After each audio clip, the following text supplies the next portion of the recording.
Hello दोस्तों, सावन के दूसरे सोमवार की पावन कथा एक बार जरूर सुननी चाहिए। इससे भगवान आपसे अति प्रसन्न होते हैं। आइए, बहुत पुराने समय की बात है। एक गांव में सुधा नाम की एक वृद्धा स्त्री रहती थी। वह अतः गरीब थी, परंतु भगवान शिव की परम भक्त थी। उसका जीवन केवल शिव नाम की माला जपते हुए बीता था। सावन का महीना आया। सुधा ने निश्चय किया कि वह पूरे सावन के चारों सोमवार का व्रत रखेगी और भगवान शिव को जल, बेलपत्र और धतूरा अर्पित करेगी, चाहे उसे किसी भी कठिनाई का क्यों न सामना करना पड़े। पहले सोमवार वह पास के तालाब में गई, जल लाई, बेलपत्र तोड़कर लाई, शिवलिंग पर चढ़ाया और भूखी रहकर व्रत पूरा किया। दूसरे सोमवार को गांव में भारी बारिश हो रही थी। रास्ते में कीचड़ से भर गया था, पेड़ गिर चुके थे, फिर भी सुधा जल लेकर निकल पड़ी। गांव वालों ने कहा, ऐसी बारिश में कहाँ जा रही हो? वह बोली, मेरे भोलेनाथ की पूजा अधूरी रह जाएगी तो जीवन का क्या अर्थ है।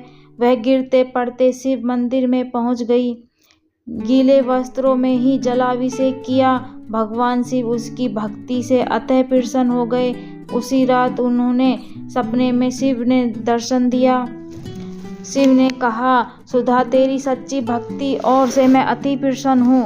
भक्त इस तरह से मेरे सावन के दूसरे सोमवार की मेरी पूजा करते हैं, उसके जीवन में सभी दुख समाप्त हो जाते हैं। मांगो, क्या वरदान चाहती हो? सुधा ने निर्मता से कहा, मुझे कुछ नहीं चाहिए प्रभु, बस जन्म जन्म तक आपकी भक्ति बनी रहूं। भगवान मुस्कुराए और आशीर्वाद देकर बोले, तेरा घर धन अन्न धन से परिपूर्ण होगा और तेरा नाम युगों तक भक्ति का उदाहरण बना रहेगा। अगली ही सुबह गांव में एक धनी व्यापारी आया और उसी गांव में रहने का निश्चय किया। सुधा की सेवा और भक्ति से प्रभावित होकर उसने उसे अपनी बहन बना लिया, उस धन ध्यान से भर दिया। इस कथा का संदेश यह है कि जो भक्त सच्चे मन से भगवान के दूसरे सोमवार की शिव की पूजा करता है, उसका जीवन सुख, शांति और समृद्धि से भर जाता है।